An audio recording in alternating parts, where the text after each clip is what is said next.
প্রমোটারের হাত থেকে আশ্রয় বাড়িটাকে বাঁচানোর লড়াইয়ে এবার বড় মোড় আসতে চলেছে। নতুন পর্বে দেখা যাবে ছুটি অভিকে জানায়, উকিল স্যার, আজ আশ্রয় বাড়ির সব বাচ্চারা ফিরে আসবে, তাই আজ আমাকে সেখানে যেতেই হবে, অফিসে যেতে পারবো না। অভি হাসি মুখে সম্মতি জানিয়ে বাচ্চাদের জন্য কিছু টাকা দেয়, যাতে ছুটি বেলুন, চকলেট আর ছোটোখাটো উপহার কিনে নিয়ে যেতে পারে। কিন্তু আশ্রয় বাড়িতে পৌঁছাতেই শুরু হয় ভয়ঙ্কর পরিস্থিতি। প্রমোটার বুলডোজার আর তার লোকজন নিয়ে হাজির হয় বাড়ি দখল করতে।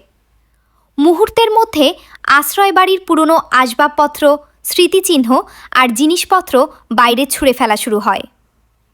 ভয়ে কেঁদে ওঠে ছোট ছোট বাচ্চারা। তাদের কান্নায় ভারী হয়ে ওঠে পুরো পরিবেশ।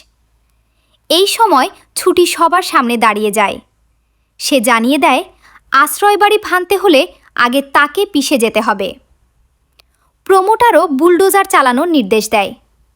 ঠিক সেই মুহূর্তে রুদ্ররূপে সেখানে পৌঁছে যায় অভি।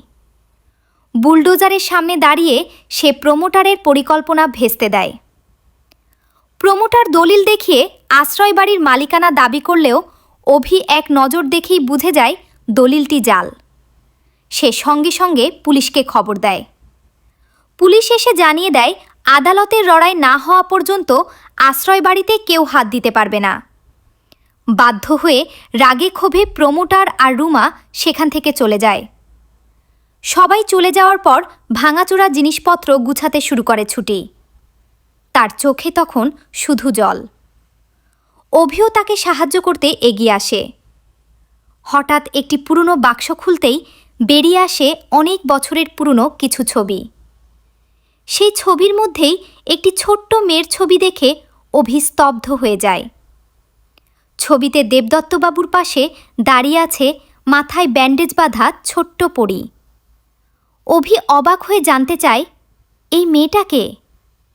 তখন সাবিত্রী জানায়, ও আমাদের ছুটির ছোটবেলার ছবি, জেঠামশাই এতদিন খুব যত্ন করে রেখে দিয়েছিলেন। এই কথা